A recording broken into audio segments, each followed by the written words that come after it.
Hola, buenas noches. Aquí en el canal de la oposición, pues la verdad es que para nosotros una noche pues especial. ¿Qué quieres que os diga? Nos planteamos, siempre nos hemos planteado hacer valencianismo en este canal y sobre todo pues hemos intentado acentuarlo cuando hemos visto que, no lo sé, que habían pocos canales, pocos soportes en los cuales se permitieran todas las opiniones sin que hubiera un señalamiento. Y más que hacerlo entre nosotros, sí que buscamos pues, referentes en lo que es el entorno valencianista, en el Valencia Club de Fútbol, y se nos ocurrió la sección esta de Tocó y es nuestra segunda entrevista. Y para nosotros es un lujo y un placer pues esta noche contar, pues, aunque permitiera, con un referente de la comunicación valencianista, y agradecerte, Fran, pues que pases un rato con nosotros, que esperemos que la entrevista sea pues una conversación entre valencianistas. Por supuesto, para eso estamos, lo que necesitéis. Pues sí, Nandiu, adelante. Bueno, buenas noches a todos. Buenas noches, Fran. Gracias por estar aquí. A vosotros. Todos conocemos al Fran Guaita periodista y hoy nos gustaría, si nos dejas, conocer un poquito más al Fran Guaita valencianista. Fran Guaita García nació en Valencia en 1981, es licenciado en Ciencias de la Información por la Universidad Cardenal Herrera CEU. Inicia su actividad periodística en 1999 como redactor en Superdeporte y en el año 2002 pasa a formar parte de la redacción deportiva de Radio Nou, donde cubrió eventos como la America's Cup o finales de la Copa del Rey de baloncesto, que es su otra gran pasión. En 2007 asume la dirección del programa La Taula Esportiva, convirtiéndose en almohada de miles y miles de valencianistas durante muchas y bonicas noches. En septiembre de 2011 llega a la Radio Decana de Valencia, que es la cadena SER, hasta el día de hoy siendo jefe de deportes de la misma. Y valenciano y valencianista, Fran, buenas noches y gracias de nuevo por aceptar nuestra invitación a este rinconcito valencianista, que es tu casa. Buenas noches, encantado, cuando queráis. Mira, aquí, como hemos dicho, lo que más, tocaremos otros temas, pero lo que más nos interesa es tu faceta valencianista. Tenemos una serie de preguntas que nos las hacemos entre nosotros para conocer un poquito, más que el nivel de valencianismo, que todos lo tenemos, para conocer pues los gustos. También al anterior invitado le hicimos las mismas preguntas. Si te parece, la primera para mí es muy importante, ¿no? O sea, ¿cómo te hiciste valencianista? O sea, ¿cuál fue el momento en que sentiste que te picó el murciélago y te metió este veneno que tenemos todos dentro y que ya cuando te muerde ya no lo puedes abandonar?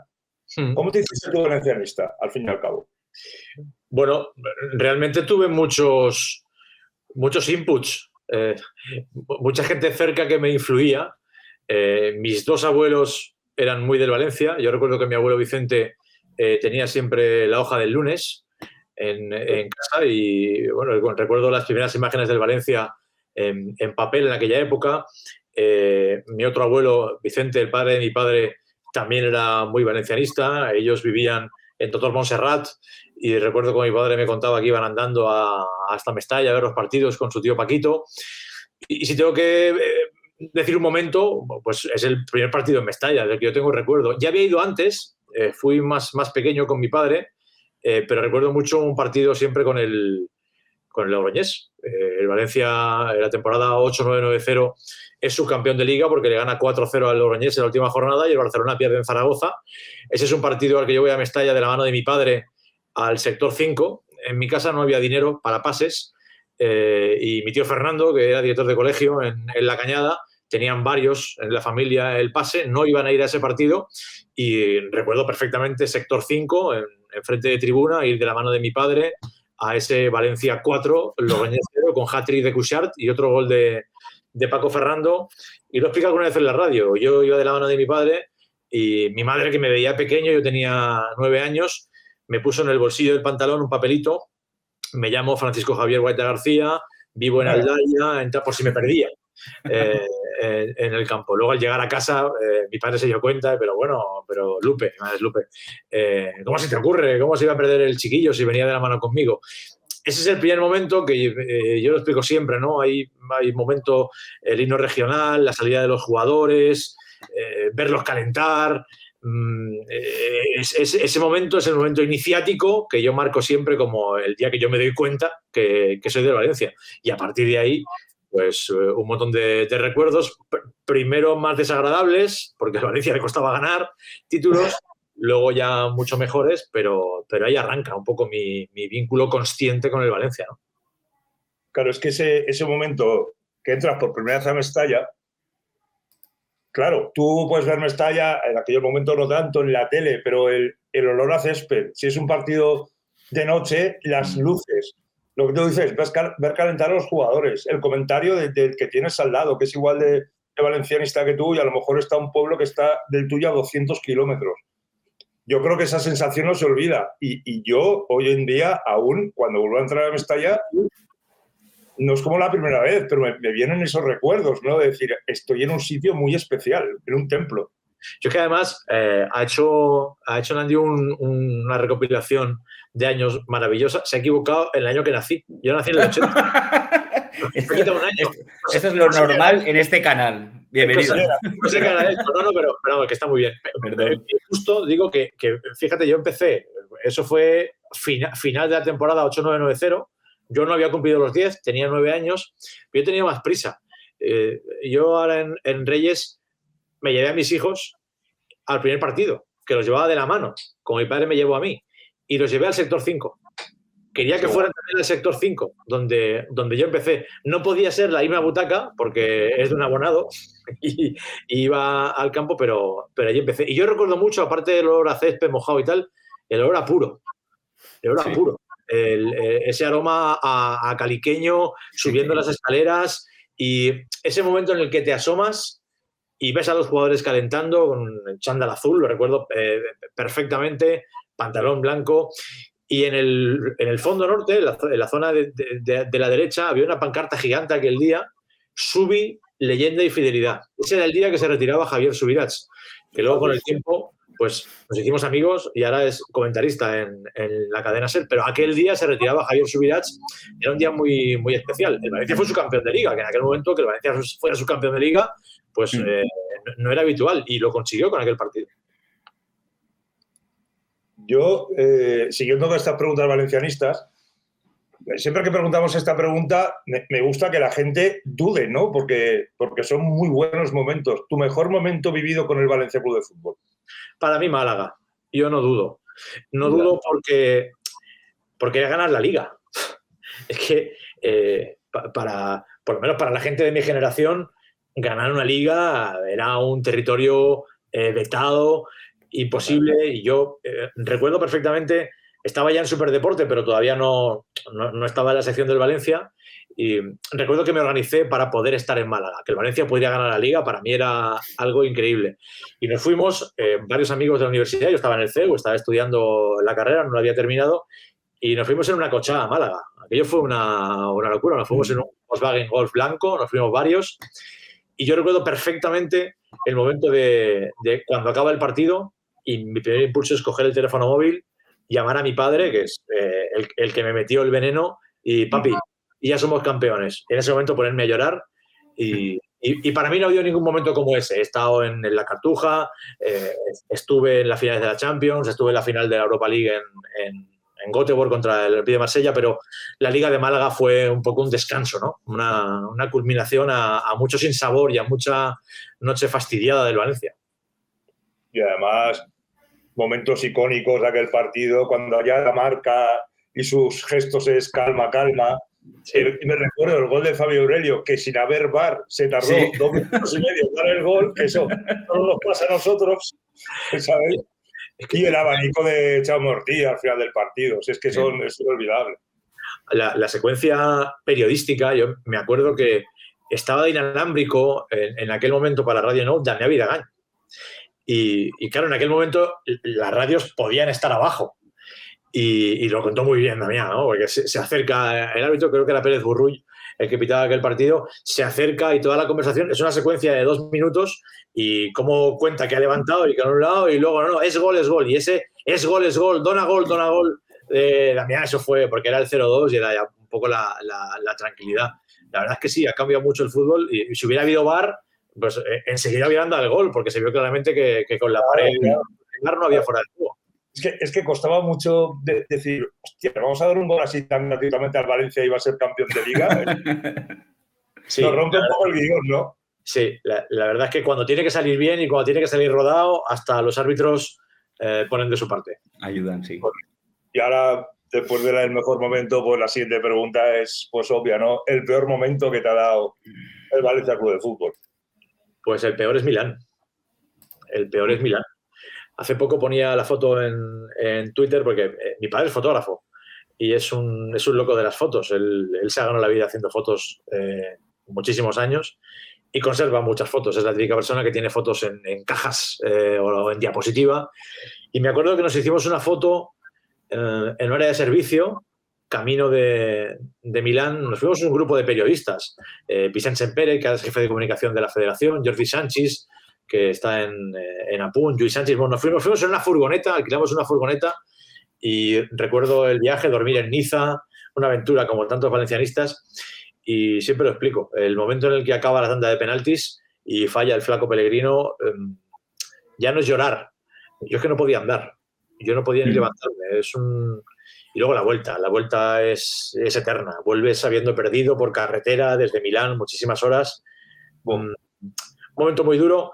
Que además yo, inocente de mí, pensaba en los años siguientes, bueno, llegaremos a otra final de la Champions. Sí, todos creo, pero todos pensábamos, pero... Claro, esa espina, piensas, bueno, si ganamos la Liga, yo esa espina, ganar la Liga no me la saqué. Yo no me la saqué en Marsella. Yo creo que esa espina solo me la sacaría volviendo a jugar una final de la Champions contra Oliver Kahn y metiéndole a Oliver Kahn. Sí, claro, tío, claro. Los penaltis, ¿no? De esa no me curo de otra manera, ¿no? Así es. Y ahora la pregunta es, mejor gol del Valencia. Lo que pasa es que, claro, esto puede tener dos vertientes. El mejor gol estético del Valencia o el gol que tú más has celebrado, aunque lo metieran con el culo, vamos. Pues fíjate, yo, estéticamente, yo me quedaría con el de Mendieta, en la final de la Cartuja. No puedo ser muy original. Hay un gol muy icónico de Fernando al Murcia, cuando yo solo veía al Valencia por la tele, que fue cabecera de Estudio Estadio, una volea de estas de Fernando que cogía. Pero seguramente el que más he celebrado por niñez y por un montón de cosas es el de Roberto al Real Madrid, aquella remontada de Canal Nou, que yo no estaba en el campo ese día porque era de noche y no estaba allí, pero recuerdo verlo por la tele y me acuerdo perfectamente, vivía en la casa de mis padres, la primera casa tenía un pasillo larguísimo y recuerdo correr por el pasillo abajo celebrando el gol, porque aquello fue como, claro, ganarle al Real Madrid con 2 goles en 2 minutos era algo impensable. Seguramente el gol que más he celebrado es ese gol de Roberto Fernández al Real Madrid. Yo he estado que el partido me estalla y, vamos, ni te lo imaginas, ¿no? O sea, y más al Real Madrid, que dices, bueno, el guión es perfecto. Yo te voy a nombrar una serie de, no demasiados, de personas que muy importantes en la historia del Valencia. Podrían haber muchos más, si quieres hablar de alguna otra, evidentemente, y te voy a decir unos nombres. Y tú me dices, pues lo primero que te venga a la mente. El primero es Luis Aragonés.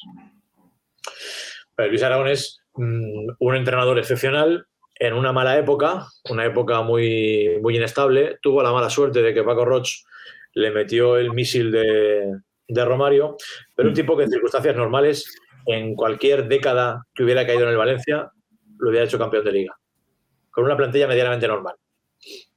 El misil de Romario, ¿tú ejercías como periodista en aquella época? No, pero bueno. Vale. O sea, lo digo porque por si tenías información, porque nosotros damos opinión, pero claro, tú desde la información sí que puedes ver un poquito los hijos de lo que pasa dentro. Bueno, desde la información hay un informe plus, esto que era informe Robinson antes, sí. Ahora lo recomiendo a todo el mundo porque, claro, es sobre la presencia de Romario en España. Se centra primero en el Barça, pero claro, luego estuvo en el Valencia. y ya la gente muy bien informada, muy bien documentada, tanto en una ciudad como en la otra. Y bueno, es algo que yo he escuchado a directivos de la época y que con el tiempo pues uno tiene metabolizado. Romario fue un capricho de Paco Roig. Pero digamos que las costumbres y usos horarios de Romario en su día a día, lo que le gustaba ir a jugar a fútbol y a Cullera, lo que le gustaba salir por la noche, porque él bebía Coca-Cola, él no bebía alcohol, pero le gustaba la noche, le gustaban las chicas, eso chocaba frontalmente con la forma que tenía Luis Aragonés de llevar el vestuario y de tratar de ejemplificar y de llevar a gente como, yo qué sé, Zubizarreta, Fernando Gómez, gente con mucho peso en el vestuario, Camarasa. Entonces eso fue un misil de Paco Roig, que Luis Aragonés, si hubiera dependido solamente de él, el valenciano firma a Romario, seguro que no.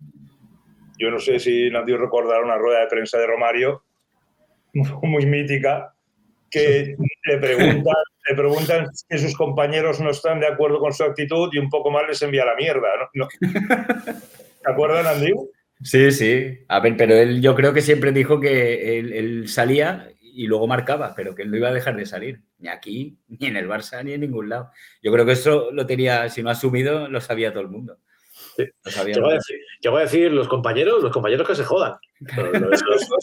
Eso lo dijo claramente, vamos, sin ningún problema.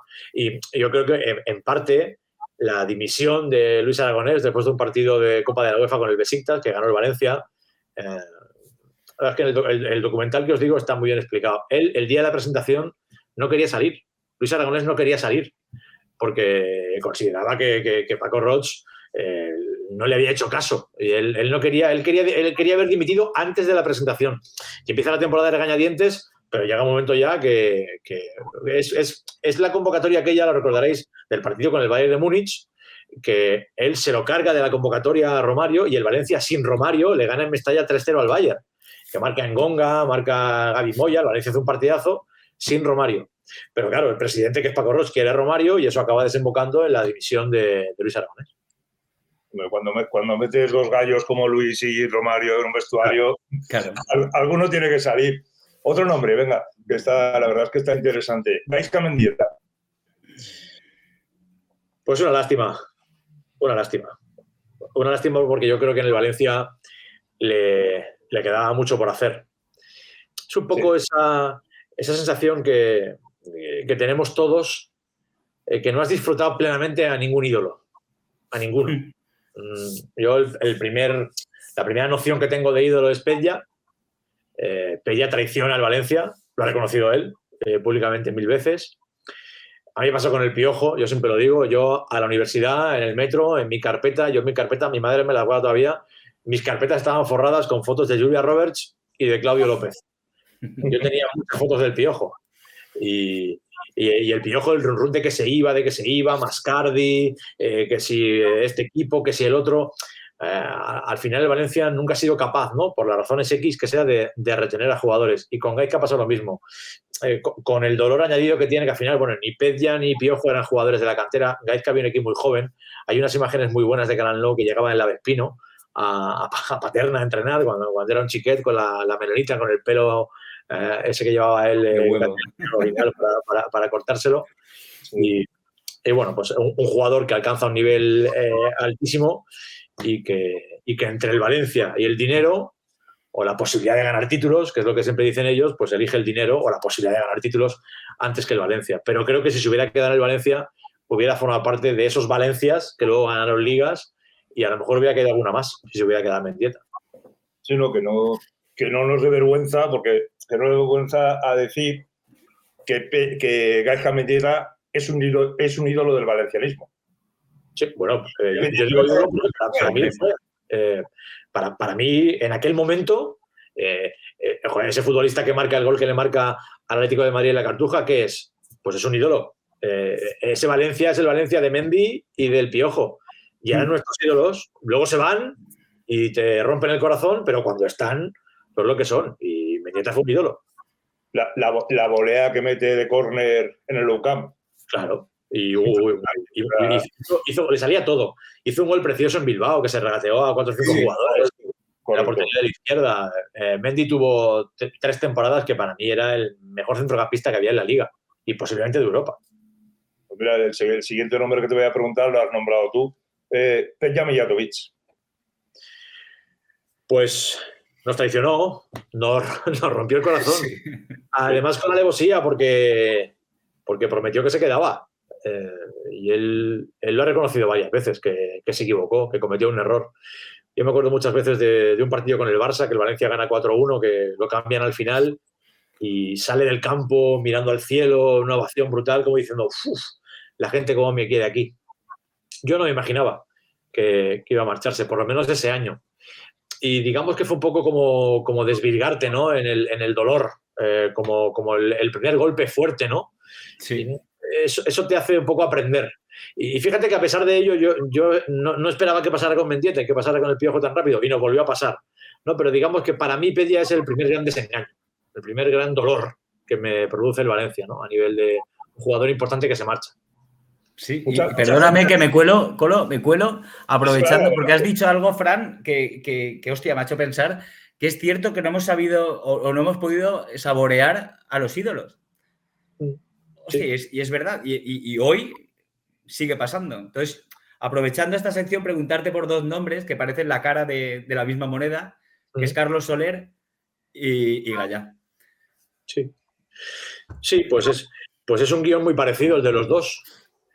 Seguramente lo que diferencia uno de otro es que por uno ha habido ofertas y por otro no. Y ya está. ¿Sabes lo que pasa? Que Gallá es muy del Valencia y Carlos también. Pero llega un momento que los entornos, los agentes, los momentos personales de cada futbolista inciden mucho en lo que pasa. Carlos tiene un entorno X, de una gente que no es de aquí, de una pareja que no es de aquí, de un equipo que viene con mucho dinero y que le posibilita, cree él, ganar títulos. Vamos a ver los que gana en el PSG, que cada vez es más complicado hasta ganar la Liga Francesa. Sí. Pero yo creo que todo en el entorno de Carlos Soler, cuando hablo de entorno me refiero sobre todo a entorno de representantes, de la agencia a la que pertenece, todo le empujaba a salir, a abandonar el Valencia, porque la realidad del club es la que es. Y eso, si no tiene un contrapeso muy grande a nivel emocional, acaba como acaba. Con Gallá se han juntado 2 cosas. Que ningún equipo ha venido con mucho dinero por Gallá. Yo creo que el Barcelona hubiera puesto a Gallá en un problema emocional gordo si se hace el ánimo y va para adelante, porque esa posibilidad estaba ahí, pero el Barcelona no dio el paso. Y luego hay un contrapeso emocional muy grande, y es que el abuelo de Gallá es el que le mete el Valencia en la sangre. José siente mucho el Valencia, su familia es valencianista, y él un poco sentía que si el Valencia cumplía con él y mejoraba ese contrato que él tenía de hacía 4 años, él aquí es titularísimo, es capitán, tiene garantizado jugar si está físicamente bien, y eso le posibilita estar a la selección, el poder jugar mundiales. No contaba con la gracieta de Luis Enrique, que lo apuñaló por la espalda. Pero seguramente si viene un equipo como el PSG a por Gallá, pues hubiera habido un problema grande, porque Anil Murci quería vender, no es ningún secreto, lo descubrimos en los audios de Superdeporte y en el viaje que hizo a Barcelona, y lamentablemente Valencia es tan pequeñito y tan débil que tiene muy poca fuerza, yo diría que ninguna, para retener a jugadores así. Así es. Vamos a poner el siguiente nombre, si os parece. Vamos a un entrenador. Para mí, don Rafael Benítez. De los que yo he conocido, ya trabajando, y de los que he tratado, el mejor. El mejor, además, a mucha diferencia del segundo, que no sé quién sería.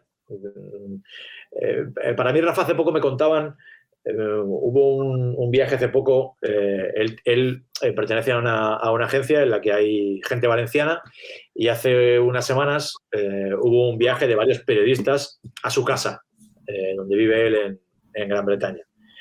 Rafa Benítez, que ahora no entrena, tiene un equipo de gente trabajando para él, visionando partidos, proporcionándole datos para el momento en el que vuelva.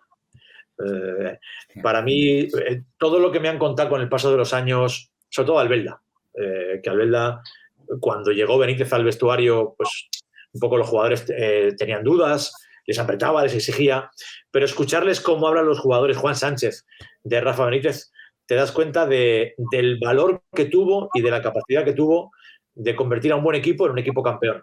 Yo eso no lo he visto en ningún entrenador en el Valencia. Creo que Rafa llevaba el método hasta el límite, que mejoraba a todos los jugadores. Cuando digo a todos, digo a todos. Desde, yo qué sé, Ricardo Oliveira hasta Javi Garrido, Rufete.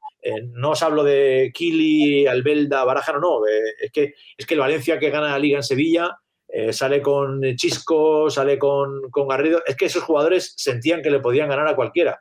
Y ser de un equipo que tiene unos jugadores que sienten que le pueden ganar a cualquiera, yo eso solamente lo he vivido con Rafa Benítez. Vamos, yo daría el poco dinero que tengo, parte lo daría porque volviera un día al Valencia, le dieran las llaves y le dijeran, tómese Benítez, haga un proyecto, haga un equipo, 5 temporadas. Yo creo que eso acercaría al Valencia a la grandeza que tuvo. A ver, yo creo que ahí está la importancia de que hayan profesionales dentro del club que tomen decisiones, porque la decisión de que viniera Rafa Benítez, yo reconozco mi equivocación suprema, pero yo me cabré mucho con que viniera Rafa Benítez al Valencia. Por eso es la importancia de que haya gente en el club que diga que sean profesionales, que vean la trayectoria, que vean la plantilla que tienen, lo que es un director deportivo, que ahora carecemos de él, evidentemente. Sí, ¿Sabes? El que firmó a Rafa Benítez, a Baraja, correcto, a Cañizares, a Villa. Son tantos jugadores, a Vicente. Mira, hoy ha estado Manolo Llorente en la emisora para hacer una entrevista que hace 10 años de su dimisión y me contaba que hay un momento, aquel famoso partido de Montjuïc, ¿os acordáis? Que se decía que si Valencia perdía con el Español lo echaban. Sí. Me explicaba Manolo que no es verdad, que eso no se planteó en ningún momento, pero que sí que es verdad que en aquella temporada el Valencia tenía un consejero, no hace falta decir cuál, que pues no lo podían ni ver. A Benítez le llamaban el torero y tal, y un poco que le puso encima de la mesa el nombre del virrey, de Bianchi, el argentino. Sí. Y dice, bueno, que Manolo, como hacía en aquella época, Manolo no sabe de fútbol. Lo sigue diciendo, Manolo no puede meterse en eso, y Manolo consultó con Javier Subirats. Y Javier Subirats habló con los capitanes, con los jugadores que pesaban en la plantilla, y le dijo, no, este tío trabaja bien, este tío vamos a salir adelante. Y el consejo de Javier Subirats a Manolo Llorente fue, no hay que cambiar el entrenador, vamos a dejarle margen y que trabaje. Pues eso es, yo creo que no es tan complicado, ¿no? Imaginarse un Valencia en el que los profesionales deciden en aquel momento, Javier Subirats, que era un tío que se había ganado un crédito, dijo que para adelante y bueno, pues lo mantuvieron y eso acabó en una liga.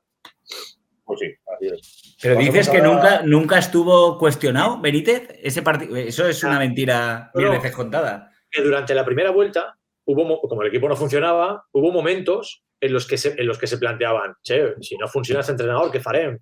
El cambiarem. Bueno, pues si el cambiem, Bianchi. Pero lo que niega Manolo, lo ha negado más veces, pero lo sigue diciendo, ¿no? La versión no cambia.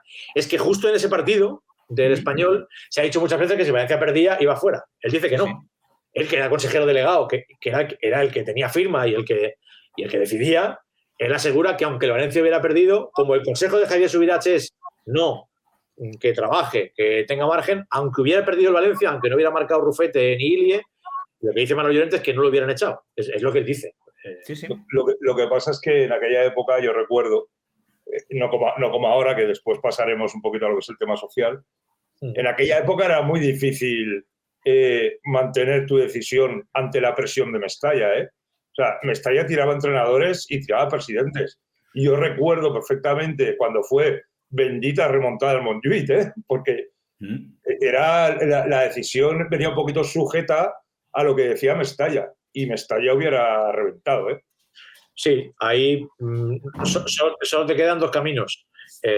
Escuchar a la gente, que a veces hay que hacerlo, o escuchar al Javier Subirats de turno. Cuanto más fiable sea el que tienes cerca, en teoría mejor, pero nada te garantiza acertar. Pues bueno, en aquel momento lo aguantaron y acertaron.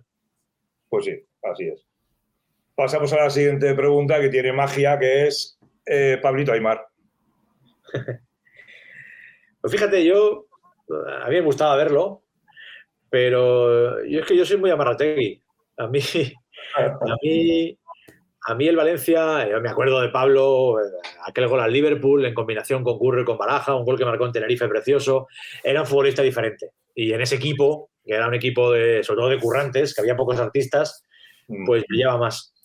Pero a mí si me dices, Fran, quédate de aquella época del doblete, quédate con 3 jugadores. Pues yo no elijo a Aimar. Siendo un jugador en realidad brutal, ¿eh? Pero yo, Albelda, Baraja, Vicente, Cañizares, Ayala... Es que yo creo que ese Valencia fue muy importante por jugadores como estos. Luego Pablo supo entender que para jugar en ese Valencia tenía que currar, tenía que trabajar, tenía que ir a la presión con el mediocentro rival y se adaptó y funcionó muy bien. Pero para mí aquel Valencia, si me dices 2 nombres, Albelda y Baraja. Yo creo que ese doble pivote no veremos nada igual en la vida. No, porque siempre estábamos buscando, nos equivocamos. Sí.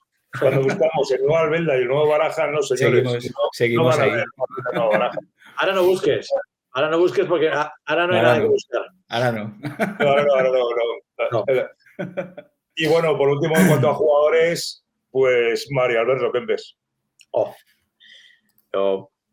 Mario, he tenido la mala suerte de no verlo en directo, pero mi padre es de Mario y de Solsona, el Nanu y Mario. Pues seguramente el jugador más importante de la historia del Valencia, por la dimensión internacional que tuvo. Pero fíjate que escribiendo la biografía de Ricardo Arias, que fue una aventura y un viaje maravilloso, te das cuenta de que tampoco el Valencia supo tratar bien a Mario. De que la forma de marcharse, de que a lo mejor no se le cuidó todo lo que se le debió cuidar a un futbolista de su dimensión, y que teniendo el acierto de firmarlo, como lo firma el Valencia antes de que estalle en aquel Mundial del 78, pues seguramente es un futbolista para haber hecho todo lo posible para que se retirara aquí. Y para que el Valencia fuera campeón de muchas cosas más de las que fue. Yo me acuerdo mucho de una frase de Ricardo Arias que lo dice con toda humildad y además de corazón. Fran, en mi época la gente se comía la paella y venía a Mestalla a ver a Mario. Eso en la boca de Ricardo Arias, que ha jugado en el Valencia 16 temporadas y 600 partidos, pues imagínate, si Ricardo habla con esa admiración de Mario, pues qué vamos a decir los demás, ¿no?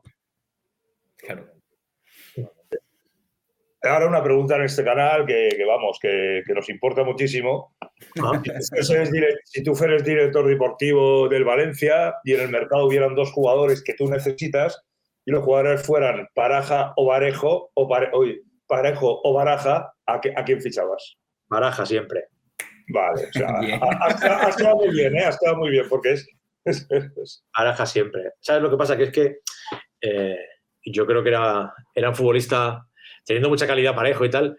Para mí Baraja era un jugador más ganador, más completo, más de dinamismo, más de contagiar ese fútbol en el que yo creo de ir al suelo, de un llegador de segunda línea espectacular. Hace poco puso, creo que fue Ciberché, un tuit, lo comentó Juan Sánchez, enseguida le contesté, un gol que le metió a los Osasuna apareciendo de segunda línea, un gol de cabeza, aquellos goles al Español. Es que ese centrocampista llegador, ese Lampard, ese Gerard, a mí es un jugador que me llena mucho. Y Parejo no era tan llegador. Parejo te hacía un gol de falta, marcaba penaltis, sacaba corners, pero para mí Baraja era un jugador un par de peldaños por encima de Parejo. Yo creo que sí. ¿Mejor presidente de la historia del Valencia, Fran? El mejor presidente, aunque no lo he conocido, por todo lo que he leído, por todo lo que aportó después de la guerra, el dinero que se gastó de su padre, para mí Luis Casanova. Luis Casanova, si lees un poquito de historia del Valencia, Hernández Perpiñá, yo he hablado bastante con Alfonso Gil, con Paco Lloret. Yo creo que la incidencia que tuvo Luis Casanova en construir aquel Valencia de los 40, en reconstruir incluso el estadio que estaba derruido por efecto de los bombardeos, ese Valencia yo creo que es el mejor que ha habido. Ganó muchísimos títulos en la época en la que era jodida. Seguramente Luis Casanova está a años luz de cualquiera de los demás que haya habido. Y después tener la generosidad de ceder, no sé quién fue, no sé si fue los sus familiares, de ceder el nombre de Luis Casanova a cambiarlo por Mestalla, porque para mí fue una generosidad brutal. Sí, ahí intervino la familia. Intervino la familia. Yo creo que entendiendo pues que el nombre de Mestalla también era muy potente, ¿no? Y que tenía una simbología con la acequia histórica y entendiendo que nada es eterno, ¿no? Claro. Y ahora me imagino que te sorprenderá que no te hemos preguntado por un jugador, pero el mejor libre de la historia del Valencia, el mejor número 4. Nos has dado pistas, ¿eh? Nos has dado pistas. No puedo ser objetivo, que es lo que se supone. Yo creo que no existe la objetividad, y mucho menos en fútbol, y menos si es el Valencia. Pero es que era una pasada verlo jugar. Es que fue mi primer ídolo. Yo al final quería ser Arias. Me llevaron a Cracks, a la escuela Cracks, mis padres, pero me quedé en Central, justito de la Aldaya, en regional preferente. No llegué mucho más. Pero bueno, por lo menos le he escrito la biografía, que es un regalo en vida, que había que hacerle en vida a Richard. Claro, conociendo un poco los orígenes de él, es que él en Benimar era medio centro y además llegador. Para que luego, por imperativos del guión, en el Mestalla lo empiezan a poner detrás, varios entrenadores en el primer equipo y acaba jugando de líbero, pero era un líbero con alma de medio centro, con una calidad brutal. Yo las salidas de Ricardo con la melena al viento, haciendo regates. Hay una jugada en un partido contra el Real Madrid que sale desde atrás tirando la pared con el exterior, que se planta en la portería rival y está a punto de marcar por la escuadra.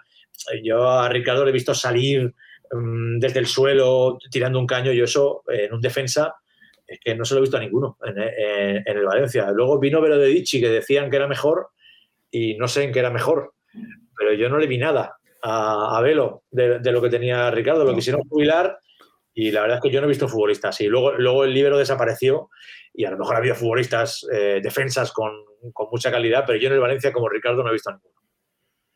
Al hilo de lo que cuentas sobre tu libro, Libre, cuéntanos, porque hemos escuchado alguna entrevista que os han hecho juntos, que lo preparasteis en pandemia, que él era reacio porque él decía que, joder, yo un libro, yo no estoy para ser protagonista de ningún libro. ¿Qué supuso para ti ese libro? Bueno, pues para mí es un sueño. Para mí es un regalo el que se hicieran además estas ediciones, que lo tengan muchos valencianistas, que conozcan su historia. Para mí tiene dos significados y dos sentidos. Uno por él, que es una persona que la pasa muy mal.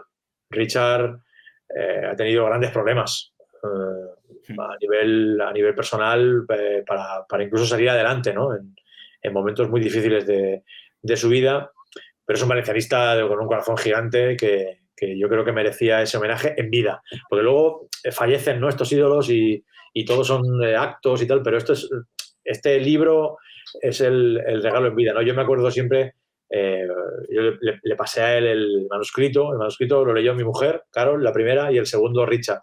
Y yo me acuerdo perfectamente como él, cuando acabó del manuscrito, me llamó un día llorando. No podía ni hablar, emocionadísimo, ¿no? El emocionar a tu ídolo, el hacerle ese regalo. Y luego su hija. Su hija es un poco la que está detrás de todo, ¿no? Cuando Sargantana pone en marcha la biografía de Mario, de Kempes, Matador, en los actos que se montan en aquel momento, yo coincido con Irene, que la conocía de pasada, en Mestalla alguna vez, y me acuerdo que hace un comentario allí delante de varios periodistas y dice: ay, cómo me gustaría que papá, ella dice que papá tuviera su biografía. Y yo me acuerdo que le dije: yo se la escribiría encantado. Y así un poco con ese momento echado para adelante, me dijo: ¿tú lo harías? Y yo, por supuesto. Y aquel mismo día hablamos con Sargantana y les dije: oye, si os planteáis hacer una colección, que luego vino la de Santi, yo estoy dispuesto a escribir el libro de Richard, que lo conozco de muchísimos años, está conmigo en Radio Now, conozco a su familia y en aquel momento ya hablamos de sentarnos, nos sentamos a la semana siguiente y ya les dije: si escribo el libro solo pongo una condición, yo quiero que se llame Libre, porque jugaba de libre y porque es el tío más libre que yo he conocido. Y uno de los dueños de la editorial me dijo: no hay un nombre mejor, para adelante. Y empezamos. Y como decía, sí, nos cayó la pandemia y es un libro hecho a base de teléfono, uso teléfono y notas de audio de WhatsApp. Yo cogía el teléfono y le preguntaba a Richard cosas, iba viendo hemerotecas digitales, el mundo deportivo, que es una pasada, es para mí la mejor que hay, iba preguntando por partidos, él iba haciendo memoria, me puse en contacto con un grupo de WhatsApp que tienen del Benimar, de aquella época de Benimar, porque claro, el libro tenía que empezar con Catarroja y con el Benimar. Y es un libro hecho en la mayor parte durante la pandemia, a base de conversaciones telefónicas y de notas de WhatsApp. Yo iba mandándole los capítulos, él los iba leyendo, quitábamos alguna cosa, añadíamos alguna otra, y fue una aventura maravillosa, la verdad. Joder, un privilegio. Y fíjate que dices libre, y lo es, o se presupone que lo es, y parece que lo sea, y hoy desde algún sector se ha dudado de esa libertad por no ser todo lo crítico que algunos supongo que esperan que sea, estando donde está. Bueno, sinceramente, os lo digo con confianza y como lo pienso. A mí no me gusta decirle a ningún valencianista cómo tiene que vivir el valencianismo, pero tampoco me gusta que me digan a mí cómo vivirlo. Para mí hay líneas rojas que yo no me salto. ¿Qué son para mí líneas rojas? Pues Gallá, por ejemplo. Si a Gallá le dicen hijo de puta en Mestalla, el que le dice hijo de puta a Gallá no siente el Valencia como yo. Porque yo a Gallá jamás le insultaría. Y a Gallá este año le han insultado en Mestalla. Albelda, viene un juicio. Hombre, pues si las razones por las que Gallá denuncia al Valencia y a Juan Soler, y yo considero que un futbolista como Albelda tiene razón, yo lo voy a defender. Y sé que éramos minoría los que decíamos eso en la época del juicio de Albelda, pero para mí Albelda se merecía mucho más respeto que Juan Soler. Y esto de Ricardo Arias, pues igual. Y yo que he visto a Ricardo llorar por el Valencia, y yo que el día de la Real Sociedad lo tuve aquí bajo del brazo, temblando, nervioso, aquel día, ¿quién va a dudar del valencianismo de Ricardo? Y entiendo que haya gente que piense que eso es legitimar a Meriton. Bueno, es su manera de verlo. Para mí, Ricardo no legitima a Meriton. Ricardo trabaja para el Valencia y él siente que trabaja para el Valencia y es embajador del Valencia, no de Peter Lim. Ricardo, cuando va al Molinón, al Sporting Valencia de Copa, no le habla a la gente de Gijón, de Peter Lim, ni de Meriton, ni de los hospitales de Peter Lim.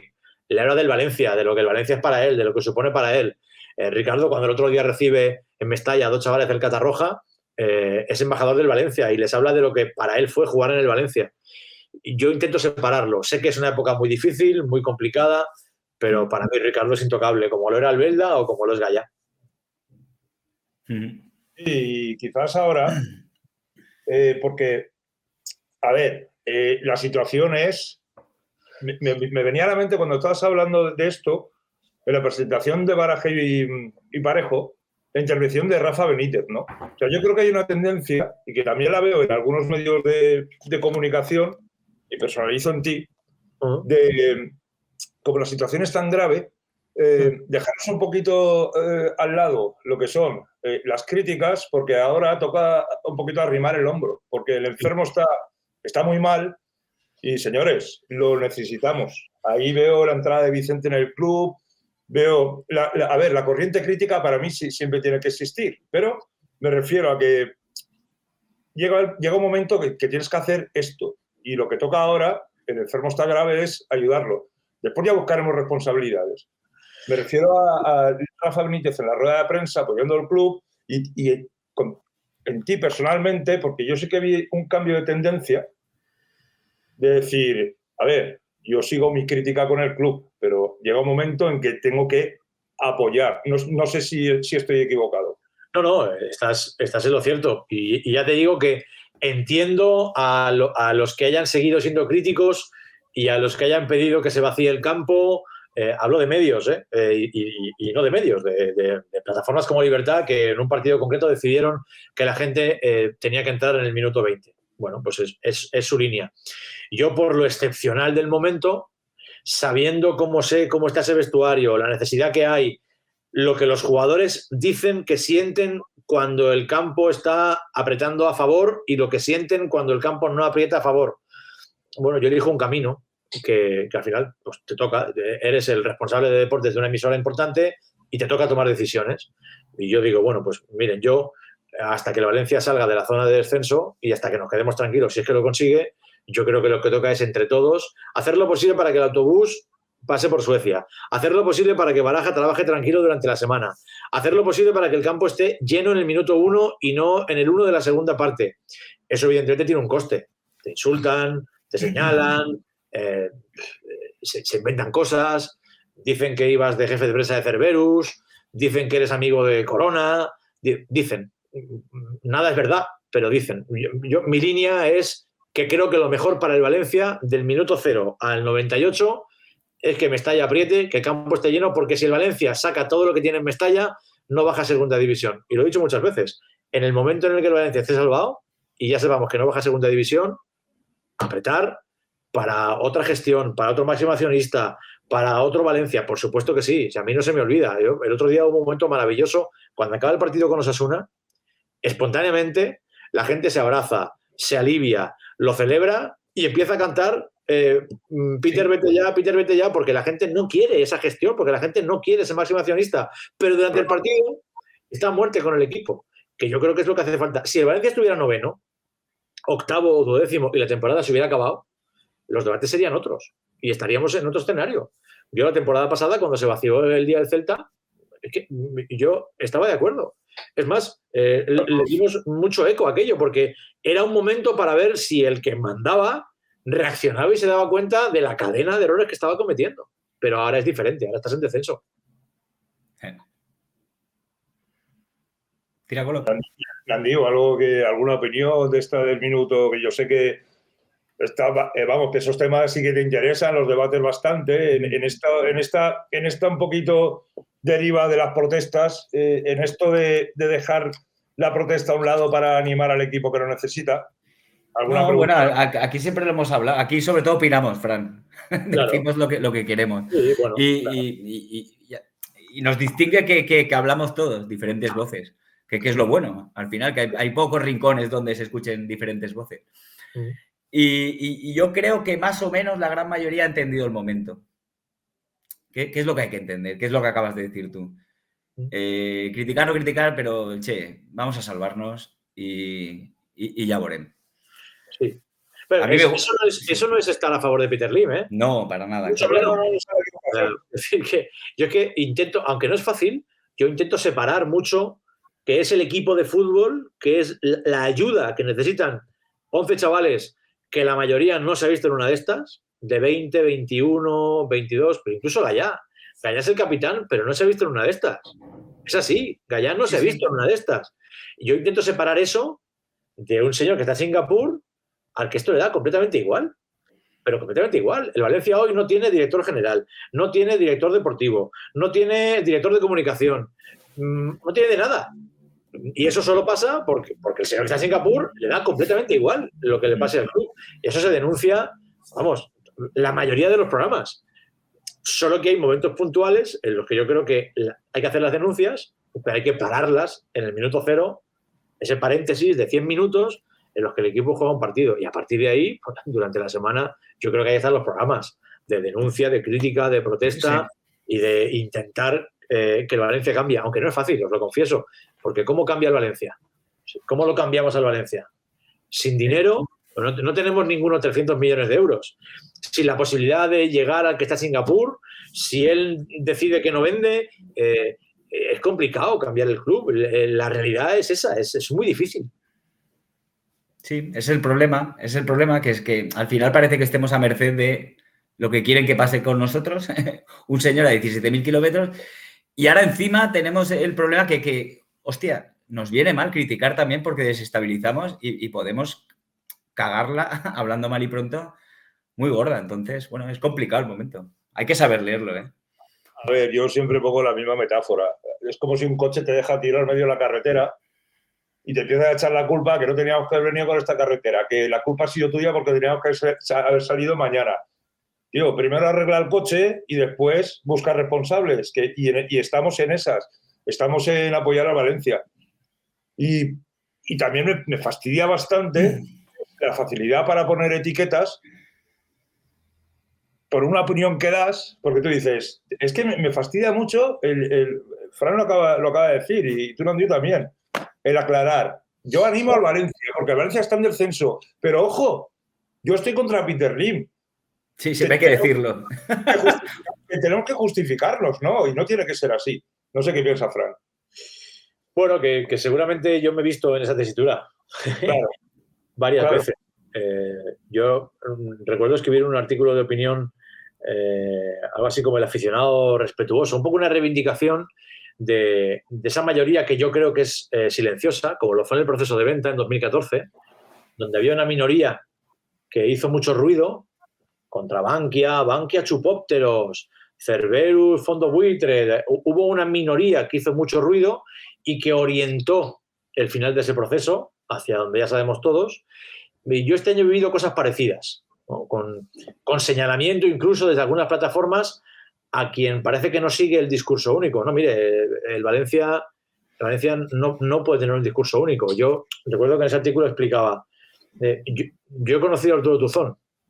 Arturo Tuzón creo que algo puede hablar del Valencia. Bastante. Yo he leído mucho sobre Vicente Peris. Vicente Peris pues será de los 3 dirigentes más importantes en la historia del Valencia. Yo de vez en cuando charlo y tomo un café con el socio número 1, con el señor Benet. Ni Tuzón, ni Peris, ni Benet señalarían, etiquetarían, ni le dirían a ningún valencianista cómo tiene que sentir el club, ni insultarían al que entra en el minuto 0 si no se queda en el 20. Eso no puede ser el Valencia, bajo mi punto de vista, no es mi manera de verlo. Entonces, si ni Tuzón, ni Benet, ni estos señores importantes como Peris lo hubieran hecho, ¿por qué lo va a hacer un dirigente de Libertad Valencia? ¿Por qué un vicepresidente de Libertad Valencia va a señalar a nadie? Yo no comulgo con eso. Eso tiene un coste, porque lo fácil en Valencia, ¿qué es? Lo que saca a la gente a la calle con las pancartas a insultar, a tal, lo que está sacando a la gente, ¿qué es? Libertad. Venga, pues yo me subo ahora a la populista y a muerte con Libertad Valencia. No, yo Libertad Valencia, las cosas que vea a favor las diré y las que vea en contra también. Cuando me suba a favor, pues todo será más sencillo, y cuando diga que algo que hace Libertad no me parece bien, eso provocará que alguno me señale o me insulte. Bueno, pues es ingrato, pero hay que ser coherente con lo que uno piensa, ¿no? Tener libertad de pensamiento, escucha, y sobre todo flexibilidad de pensamiento, porque puedes decir, no, es que me parece bien lo de los autobuses gratis. Hostia, ¿te has cambiado de bando? No, señores, no, yo no me he cambiado de bando. Si cuando se hacen las cosas bien, se dice. Cuando se hacen las cosas mal, que para mí se hacen muchísimas cosas más mal que bien, vaya por delante, se dice. Y por eso no estás ni en un bando ni en el otro, sino simplemente eres una persona con sentido común y con pensamiento propio, que está muy poco de moda. Sí, un poco lo que uno intenta que le dé credibilidad es precisamente eso, ¿no? Si el Valencia comete errores, hay 1000 ejemplos, 1000, cada programa de radio que hacemos o cada debate que hagáis en la oposición, hay un montón de ejemplos, pues hay que decirlo. Para mí, en cada departamento que analices, se cometen errores. Pero luego, si hay aciertos, oye, si el Valencia con Cazú es el único club que ha dicho, no, yo no acepto cobrar el primer año para perdonar el segundo. Yo quiero cobrar el primero, voy a hacer lo posible y me guardo el contrato, porque si luego no encuentro sponsor, voy a ir a por ti a los tribunales a ver si además cobro el segundo. Está bien hecho, hay que decirlo. Claro. Autobuses gratis. ¿Está bien hecho? Para mí está bien hecho, porque el equipo lo necesita. Pues hay que decirlo. No, porque he visto que ha habido gente que se ha explicado y todo, ha hecho directos. No, pero subimos porque vamos a subir carteles. No, mire, subes el autobús porque vas a estar en Almería con el Valencia para animarle y ayudarle a ver si puede ganar el partido. No hace falta justificarse. Subirse al autobús del Valencia no es subirse al autobús de Peter Lim ni al autobús de Meriton. Es el autobús del Valencia, de la afición del Valencia, que va a estar en Almería apoyando al equipo. Es lo mismo entrar en el minuto 0 que subirse al autobús. Y no habría por qué justificarse. Si empezamos a justificarnos por tomar decisiones pensando que es lo mejor para el Valencia, mal camino. Pero pasa, y además tú lo sentirás. Si te pegan desde los dos supuestos bandos, vas bien. Sí, bueno, bien. La verdad es que, mira, yo en 2014, cuando te insultan en valenciano, te va a parecer divertido, pero cuando te insultan valencianistas en valenciano, que es como, tú te imaginas que defendiendo al Valencia te insulte uno del Madrid, uno del Barcelona, pero sí. Cuando te insultan en tu casa, cuando vas a Sillas Gol y allí con Cotino y hay un aficionado que pone un mensaje de Guaita, vamos a partirte las piernas, y al acabar el programa tu padre te llama y te dice, hijo, pero ¿qué está pasando? yo en 2014 entendí que, bueno, que esto forma parte del show, ¿no? Que te van a insultar, que te van a atacar, y este año me ha pasado, ¿no? En función de... O te pegan los que tal, o te pegan los que cual. Bueno, pues van el sueldo. Sí, sí. Está clarísimo. No. Ahora vamos un poquito a tu trayectoria profesional y nombrar, yo creo que un programa que es mítico para todos los valencianistas, y yo creo que fue, para mí, ¿no? Que soy muy, muy consumidor de radio, el último programa a nivel valenciano que compitió con los programas nacionales. Me refiero a la tabla esportiva. Sí. Esa etapa, yo creo que vamos, marcó, entre comillas, historia en la radio deportiva valenciana. Sí. ¿Cómo la recuerdas? Sí, bueno, la recuerdo como la mejor etapa de mi vida a nivel profesional. No habrá otra igual, seguro, por muchas razones. Nunca más tendré pelo. Nunca más el Valencia será tan grande como en aquellos años, de la peluca, Bonico Ortiz, que en paz descanse. Y, bueno, yo creo que en aquel momento fue un momento perfecto. Hay momentos en la vida que todo sale bien y que todo ayuda. Tú dices competíamos y le ganábamos. Sí. Le ganábamos, además, bastante. Yo recuerdo el primero de los veranos que Pedro Morata me llama para ficharme, la cadena SER, como me decía, no, es que nos ganabais en muchos momentos, ¿no? A lo que era el larguero. Sí. Un larguero potente, un larguero como el de ahora, ¿no? O sea, no un larguero inicial, no, un larguero potente, asentado como el de ahora. Es un programa que escuchan millones de personas, ¿no? Y en Valencia, la taula en algunos momentos tenía más audiencia que cualquiera de las nacionales. Y eso era por el producto, evidentemente. No voy a decir ahora que no hiciéramos nada, ¿no? Los periodistas, que era un producto muy, muy cercano, y era sobre todo porque Valencia funcionaba. Que Valencia funcione a todos nos ayuda, a todos nos viene bien. Hay más ganas de radio, hay más ilusión, hay más fichajes, hay mejores jugadores, se ganan partidos. Hoy ponerse una radio o una televisión o comprar un periódico acá de Valencia es un acto de fe. Sí. Es muy jodido, porque no hay fichajes, porque no hay ilusión, porque vas antepenúltimo, y es muy difícil, ¿no? En aquel momento yo creo que fue pues un sueño, ¿no? Y unos años increíbles. Lo que yo además íbamos por los pueblos y daba igual. Benicarló, Calpe, Requena, llenábamos ayuntamientos, centros culturales, con la altra taula, con Salva Campos, que en fin, hacía reír a muchísima gente. Es que me pasa ahora, subes a un taxi y la gente, sí, te escucha en la SER, pero en la taula, porque era un programa que yo creo que la gente llevaba en el corazón, ¿no? Y la verdad es que era muy sencillo, porque solo había que seguir el camino que inició Rovira, que para mí mejoró Damià, porque Damià mejoró el programa que hacía Rovira. Yo tuve la suerte de caer ahí como becario en un momento con gente de la que aprender mucho, Nacho Cotino, Rovira, Damià. Había que ser muy burro para no aprender de toda esa gente. Yo crecí con Damià, y cuando se marchó Damià, pues solo había que aplicar todo lo que había aprendido.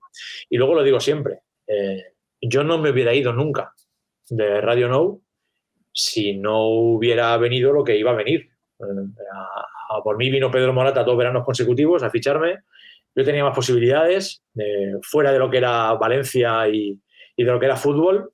A mí me gusta mucho el básquet y hubiera podido marcharme a Madrid a trabajar. Tenía posibilidades, pero yo quería seguir en Valencia y con el Valencia. Y bueno, pues si no hubiera estado en marcha el cierre de Canal Nou, yo jamás me hubiera ido de Radio Nou. Yo tuve la suerte de que apareció Pedro Morata por segundo verano consecutivo queriendo ficharme, y ya sabiendo que el tema en Canal Nou estaba complicado, pues me marché. Pero desde luego que si todo hubiera sido normal, yo seguiría en Radio Nou haciendo la taula o lo que la empresa hubiera considerado, porque era mi casa, porque yo de pequeñito con mis abuelos hablaba valenciano, porque yo en mi pueblo hablaba valenciano, y creo que ese Fran era un Fran más natural, ¿no? El que se expresaba en valenciano y el que entraba cada noche a las casas de la gente hablando en su lengua, ¿no? Claro. Aprovechando, te hago una pregunta putonera. Adelante. Si la quieres contestar. Mm. ¿Con qué periodista es el que más te ha gustado trabajar? ¿Y con cuál el que menos? Si lo quieres decir, si no, es un compromiso. Si lo hay, ¿eh?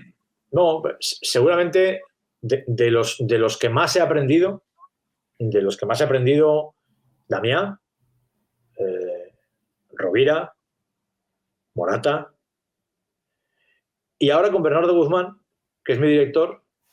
Al final yo nunca había sido jefe, para mí lo de la jefatura fue algo pues, no buscado, completamente accidental, y sí que es verdad que con más responsabilidad te encuentras muchos días con decisiones que no son sencillas, y en los momentos de primicias, de exclusivas, de éxito, que han sido muchos afortunadamente, tener cerca a alguien como Bernardo que te baja es muy importante, y el día en el que cometes un error por confiado, que llega, tener cerca a una persona que te dice, bueno, pues sí, pues te has equivocado, pues oye, pues sales y lo explicas. Esa normalidad también la he aprendido, ¿no? El no tomártelo muy a la tremenda. Pero como te digo, a nivel periodismo deportivo, yo he trabajado con dos gigantes, que son Damián y Pedro, ¿no? Damián y Pedro son bestias de la comunicación, de los que aprender. Ahí vamos a tu trayectoria por el micrófono amarillo, ¿no? La verdad es que porque como periodista, perdona que te corte. No, sí. Me fastidia mucho que no me contesten a lo que pregunto. Y claro, Andiu me preguntaba con los que más y con los que menos. Vale. No, con los que menos he tenido la suerte de no trabajar con nadie que diga a este no lo aguanto. Pero sí que es verdad que si hay un periodista, comunicador, alguien con quien no sintonizo, con quien no comulgo nada, que no me gusta nada, que creo que ha sido un cáncer para el Valencia muchísimos años, es Julio Vinsá.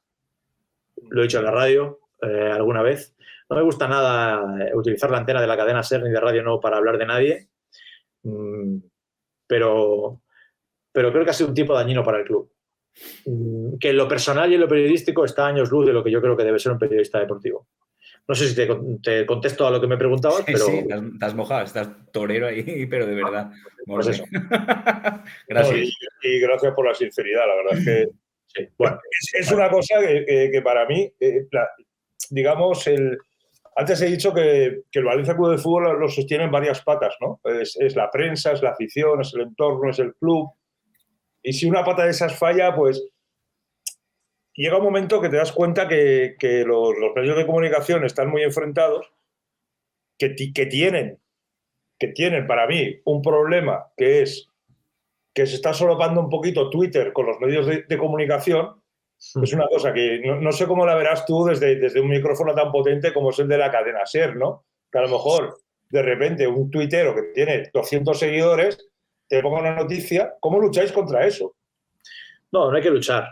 No, mira, al final nosotros no somos más que nadie. Yo no me siento más que cualquiera de vosotros dos o que cualquier tuitero, como tú dices, de 200. Al final, yo cuando cerré la anterior cuenta de Twitter que tenía 20.000, que me cansé de que me insultaran, tienes 20.000 porque tienes un micrófono. Si yo estuviera en mi casa, aquí en Aldaya, y me dedicaba a otra cosa, pues no tendría 20.000.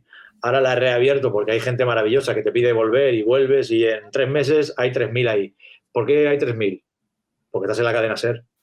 Si me hubiera ido y hubiera vuelto y no trabajara en la cadena SER, o sea, hay que relativizarlo.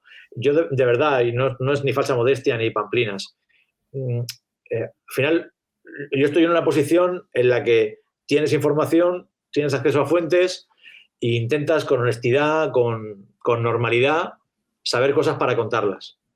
Ese es el oficio del periodista, el que yo he aprendido.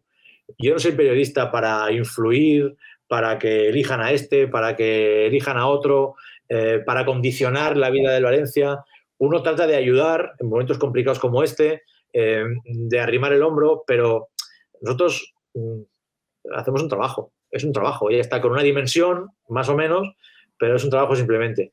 Y yo creo que Twitter... no hay que luchar contra nadie. Si hay un tuitero que quiere poner una información, pues a lo mejor está en un aeropuerto y ha visto a uno Y oye, y es así.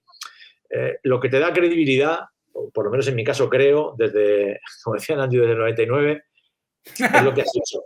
Cuando llevas currando 24 años, has dado noticias, has acertado todo lo que has podido y te has equivocado, creo, muy poco, pues ahí está. ¿Que te equivocas? Pues te equivocas. Claro que sí. Hay mucha gente que me dice, no, Fran, has defendido a Corona y tal. Bueno, yo he defendido a Corona en lo que creo que tenía que defenderlo. En el Valencia no hay nadie de fútbol.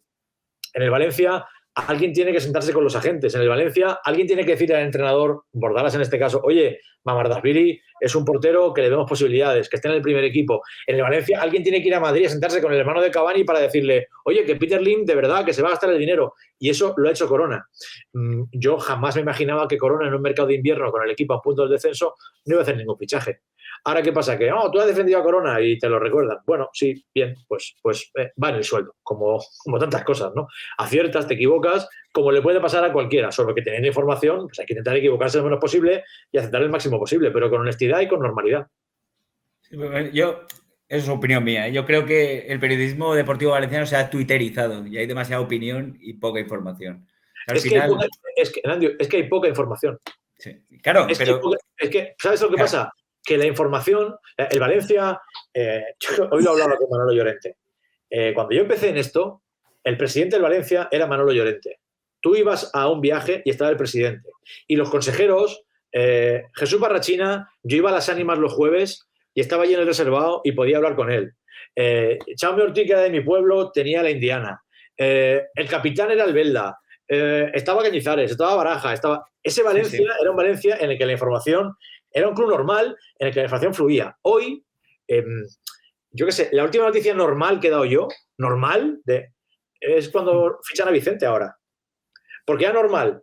Pues porque Vicente está aquí, su familia es de aquí, sus amigos son de aquí, los que apostaban por él en el club son de aquí. Digamos que te llega el run y contrastarlo es, entre comillas, más o menos un proceso normal. La mayoría de cosas que pasan en el Valencia de Peter Lim pasan a 12.000 kilómetros. La sabe él, la sabe Kim Ko, Lei Jun es la tercera. O sea, hay mucha menos información de la que había. Es así. Es innegable. No es poner excusas. Es que es la verdad. Es que el Valencia, en la época de Llorente, hacía 5 traspasos y 5 fichajes y el Valencia en este mercado de invierno no ha hecho nada. Claro. Ahora, oye, dimite Gattuso.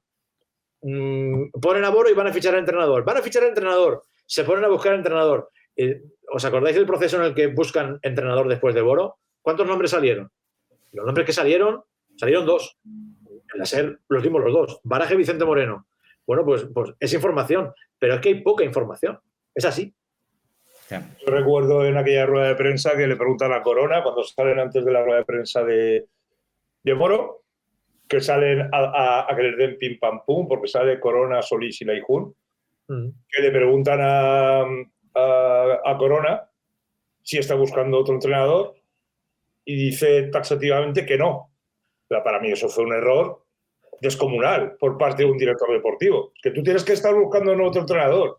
Tú tienes que estar buscando otro lateral derecho, lateral izquierdo y portero, tío. Y yo creo les ha venido muy grande este mercado de invierno. Ya te digo que yo no he visto nada igual como este mercado de invierno. Sigo sin entender qué han hecho.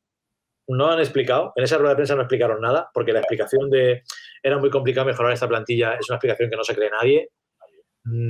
Y creo que a Corona, como profesional del fútbol, le va a hacer mucho daño esta temporada. Mucho daño. Al final, habrá una causa que seguro que tiene que ver con Peter Lim o con Gattuso en no fichar, pero no irte del club, no irte, o sea, que acabe ese mercado y tú no te vayas, te hace cómplice de lo que pase. Claro. Y hace que salgas en la foto. Y eso te ha dicho muchas veces. Es así. Si Peter Lim no autoriza fichajes, es culpa de Peter Lim y hay que decirlo. Pero tú, como responsable deportivo, no puedes comerte ese muerto. Y si el precio que tienes que pagar es dimitir, pues tienes que dimitir. Si así todo es culpa de Gattuso, porque Gattuso te pide jugadores que no se pueden pagar adrede, tienes que decirlo. No puedes salvarle el culo a Gattuso, porque Gattuso, en su exigencia, te está arrastrando a ti. Por eso digo que esa rueda de prensa era un fusilamiento. Es que no tenía salida. Pues fue un pim pam pum, la Claro. verdad. Si quieres, Nativo, tú que más dominas estos términos, sabemos que hoy has tenido a Manolo Llorente. Si quieres hacer una pregunta, que a ti te mola más este salseo, Nativo, de la... No, salseo, ¿no? Hemos escuchado la entrevista que has tenido con Llorente acerca del proceso de venta y también hay mantras o verdades a medias, historias. Y Manuel Llorente ha dicho cosas interesantes. Que Peter Lim, al parecer, no era la mejor opción. Pues no sé, que ahondaras un poco en aquello, porque, claro, al final no vamos a saber lo que pasó realmente. Al final será lo que nos cuenten unos y otros y, oye, nos lo vamos a tener que creer. Mira, mi sensación con el proceso de venta del Valencia es que se vendió el Valencia, ¿eh? Se vendió el Valencia. No se vendió el terciario del Valencia, un Solar, un delantero centro. Se vendió el Valencia. Mi impresión con el tiempo y con perspectiva es que nunca supimos la verdad. Es que un proceso tan importante, pero lo más importante que le podía pasar al Valencia, que es que lo vendieran, no se hizo de manera limpia. Yo nunca digo que Peter Lim no fuera la mejor oferta, porque no lo sé. O sea, yo no digo que no lo fuera, pero es que no lo sabemos. Pero no es que no lo sepamos tú y yo, es que no lo saben quienes lo vendieron. Hostia, no me digas eso. No, es así, es que no lo saben, pero es que no lo pueden saber porque el proceso que se hizo no fue un proceso claro. Es que la semana pasada Mateo Castellà, que era el patrono de la Generalitat, nos dijo en Casa Patacona rotundamente, no, mira, yo no estaba de acuerdo en que se vendiera el Valencia como se vendió, sin el cumplimiento de los 20 puntos, los famosos 20 puntos. Sí. Cuando se juntan los patronos, cuando se junta Bankia, la Generalitat, la Fundación del Valencia, deciden, vamos a vender el club, pero para vender el club, al que se lo vendamos, tiene que cumplir estos 20 puntos. Y desde que empieza el proceso hasta que termina, los 20 puntos desaparecen. Esas exigencias, que eran obligatorias para cualquiera que quisiera comprar el club, desaparecen del contrato de compraventa. Esto lo dijimos en la cadena SER mucho en 2014, que es por donde vienen todas las amenazas y todo el problema, pero es la realidad. En el contrato de compraventa no había ninguna obligación. La que más ha trascendido es el tema de acabar el campo, pero había muchas más. Había varias más que no están en ese contrato. Entonces, ¿cómo es posible que se vendiera el club sin esas garantías? Yo creo que nunca debió hacerse así. Que nunca se debió hacer. Entonces son dos cuestiones. Primero, no nos explicaron con claridad lo que ofrecía cada una de las alternativas, porque en aquel momento lo que llegaba a la calle es Cerberus, es un fondo buitre. Esos vienen a por el inmobiliario y a triturar al Valencia. Bueno, en realidad, hoy lo voy a decir Manolo, Cerberus tenía a David Albelda, director deportivo. Cerberus venía por el negocio inmobiliario, pero el final de Cerberus era democratizar. Era que el Valencia volviera a manos del pequeño accionista. Y en aquel momento, Cerberus fondo buitre, Cerberus malo. Cerberus ya no. Bueno, es que no nos lo explicaron. Es que no hubo transparencia. Entonces, yo creo que ya nunca sabremos realmente cómo era cada una de las ofertas. Y es muy triste que el Valencia se vendiera sin saber cómo eran las demás ofertas. Y es muy triste que hoy diga Manolo Llorente que el Valencia se vendría a correr prisa porque hubo una orden política. Porque Rita Barberá dio la orden de que había que terminar el campo y porque el vicepresidente José Ciscar dio la orden de que había que salir del aval y que la Generalitat no podía estar en el Valencia. Y a correr prisa se monta un proceso de venta y se vende el Valencia. Se vende el Valencia sin transparencia y a correr prisa. Y así los valencianistas perdieron el control del Valencia. Perdieron la posibilidad de incidir en lo que pasaba en el club. Sí, sí, es lo que parece. Y al hilo de eso, que al final estuvimos en manos de políticos, hoy sí. Parece que volvemos a estar en manos de ellos. Yo no sé qué te parece lo que está pasando con el estadio. O sea, aquí no es un tema de buenos y malos, pero vamos, yo creo que nadie está arrimando el hombro eso es una opinión mía, ¿eh? Entonces, sí. No sé qué está pasando.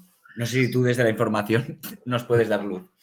Bueno, yo creo que mucho cuidado con desear que los políticos vuelvan a meter la mano en el Valencia, que es algo que está pidiéndose. Bueno, el otro día Torino, la plataforma de Torino Mestalla, vuelve a exhortar a la clase política a que intervenga y a que asfixie a Peter Lim.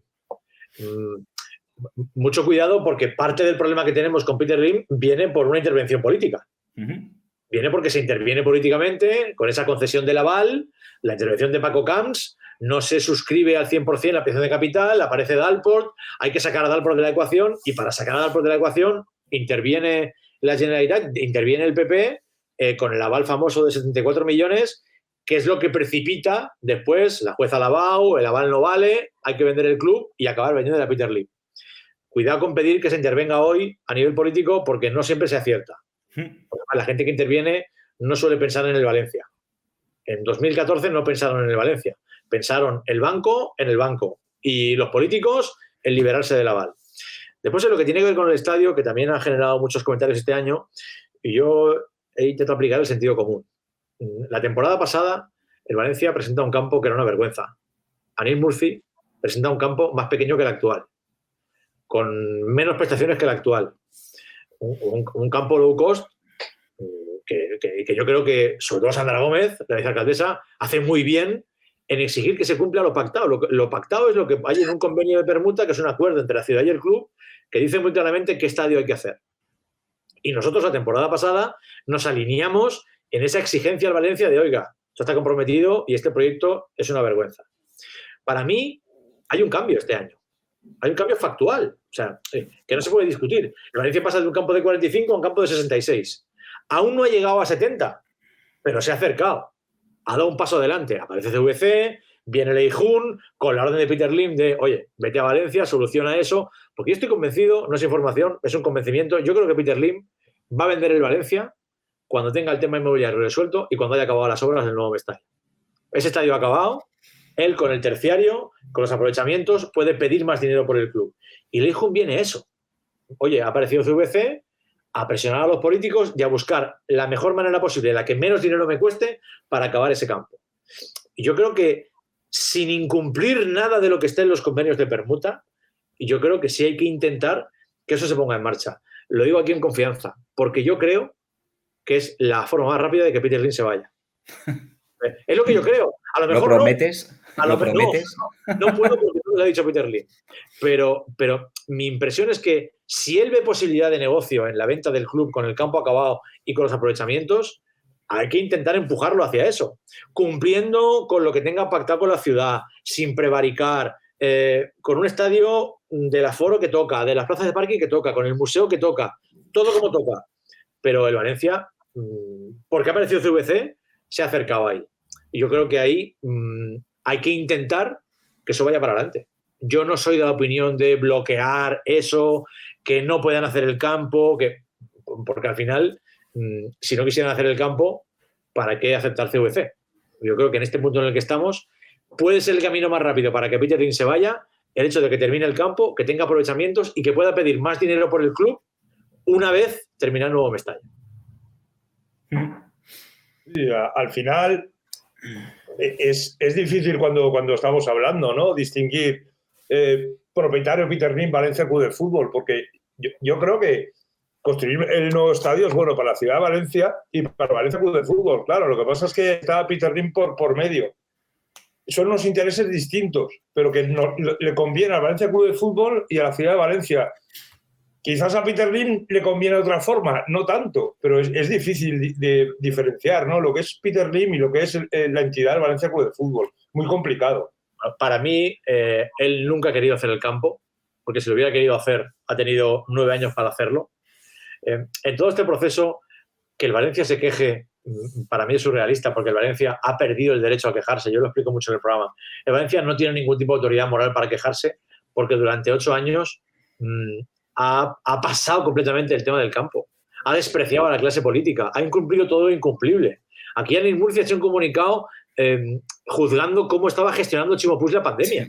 Es decir, que el Valencia no tiene derecho a quejarse. Ninguno. Pero si no ejecutas al Valencia, si no lo asfixias y te sientas a hablar, si mientras hablamos nosotros aquí, mañana, la semana que viene, hay reuniones técnicas de los técnicos del Valencia y del Ayuntamiento porque se quieren poner de acuerdo, si se quieren poner de acuerdo, oiga, pues no nos mareen, pónganse de acuerdo. Claro. Porque ustedes no han asfixiado al Valencia, ya han podido hacerlo, han podido ejecutarlo y no lo han hecho. Si no lo han hecho y se quieren poner de acuerdo, pues no nos mareen y pónganse de acuerdo. Yo, si quieres, si me permites, te hacemos algunas preguntas del chat, ¿vale? Claro. Porque ya, bueno, la entrevista es genial, pero imagino que tendrás que ir a cenar, que vienes de correr y sí, cuando terminemos, no te preocupes. Por eso digo, como aquí en este canal no corre nadie, porque no lo podemos entender. Mira, tenéis gente de mucho nivel, ¿no? Tenéis a Juan Martín Queral, creo, ¿no? Sí, señor. Sí, y al señor Fede, abogado. O sea, sí, la verdad es que sí. La verdad es que tenemos unas tertulietas muy chulas y es difícil que entren todas las opiniones, porque a veces nosotros mismos nos liamos y después nos pedimos perdón, pero claro, ser valencianista también conlleva ser visceral, ¿no? Sí. Pero bueno, así es, somos así. Hay que entenderlo. El señor Logan te pregunta, has hablado del partido de Mijatovic con el Barça, pero ¿recuerdas el de su despedida contra el Español jugándose la Liga con la coincidencia de la despedida de Arroyo? De ese partido no recordaba que fuera la despedida de Mijatovic. Es verdad que fue el último de Liga porque me estalla, porque luego quedaba el de Vigo. De ese partido me acuerdo del gol de Arroyo. Un gol con el exterior desde fuera del área, en la portería del Gol Sur. Un partido que se puso muy complicado y que fue muy celebrado porque dejaba al Valencia con opciones de ser campeón en la última jornada. No, la verdad es que ese partido me acuerdo de Arroyo. No me acordaba de Pedia, la verdad. Supongo que lo que nubla todo es el gol, ¿no? Del Chato. También recuerdo el gol del y tampoco recordaba lo de Mijatovic. Luigi pregunta, el señor don Rafael Benítez se fue, el señor don Rafael Benítez se fue por Manuel Llorente del Valencia Club de Fútbol después de las declaraciones que hizo él mismo. Eso dijo Rafa Benítez durante muchos años, que se había cansado de la convivencia con Manolo Llorente, que era un tipo muy exigente, muy apretador. Ellos estuvieron sin hablarse muchos años y luego me consta que retomaron la relación y que hoy hay mucho aprecio personal. Pero sí, lo que dijo Rafa Benítez, y en fin, pues supongo que será su verdad, es que él llegó a un punto en el que entendió que era mejor no seguir en Valencia porque la convivencia con Manolo era difícil. Yo recuerdo un vídeo de Rafa Benítez con la camiseta del Liverpool que a Manolo Llorente, vamos. No sé si sabes cuál te digo. Sí. Pero bueno, mira. Sí, es que terminaron muy mal. Luego es verdad que vestir a nivel medios de comunicación la marcha de Rafa Benítez después de ganar el doblete como había ganado, pues ahí se jugó un poco la baza de que él estaba hablando con el Liverpool, de que había estado negociando estando en el Valencia, eso Rafa lo negaba. Eso fue muy complicado para las dos partes. Sí, la verdad es que sí. La verdad es que, hombre, a ver, ahora tenemos problemas, para mí. A la clasificación me remito. En aquellas temporadas no habían problemas de clasificación, que yo recuerde. Eso, digamos, a la clasificación y digamos que vamos temporada tras temporada, un peldaño para atrás, y en esta nos hemos dado cuenta que no tenemos red. Bueno, está muy bien la reflexión porque hemos pasado de Rafa Benítez yéndose al Liverpool después de ganar el doblete. Correcto. Con el paso de los años se tuvo que marchar Emery porque nos aburría acabar terceros. Era muy aburrido acabar tercero y no poder nunca meterle mano a Madrid y a Barcelona. Luego, por ejemplo, se marcha Bordalás o se marcha Marcelino a la ganar la Copa del Rey. Bordalás se marcha porque pide fichaje siendo subcampeón. Y ahora, ojalá, yo estoy deseando tener ese debate en el mes de junio. ¿Qué hacemos con Pipo? Ha salvado a Valencia. Ojalá. ¿Lo renovamos o no lo renovamos? Ojalá hagamos ese debate, ¿no? Aunque te digo una cosa. Renovar a Baraja, salvando al equipo, que será obligatorio, yo creo, por parte del Valencia, no soluciona nada, ¿eh? Porque Baraja pedirá jugadores, y a Baraja ¿quién le ficha jugadores? ¿Y con qué estilo? ¿Y quién los ficha? ¿Y quién tiene que ser el director deportivo? ¿Y va a haber un director deportivo? Porque lo que hay ahora no es un director deportivo. Ahí luego vendrá, pues, lo de todos los años, ¿no? Que si no cambian las cosas, el entrenador que hay es una víctima del sistema. No, vendrá el verano que hemos tenido. El verano de que si van a haber 80 fichajes, que ya tenemos hablado con que del Nápoles está deseando venir, nos marean. Ya, pero estamos aquí hablando y el Osasuna ya ha fichado jugadores para la temporada que viene. El Villarreal ha fichado jugadores para la temporada que viene. Los equipos se están moviendo.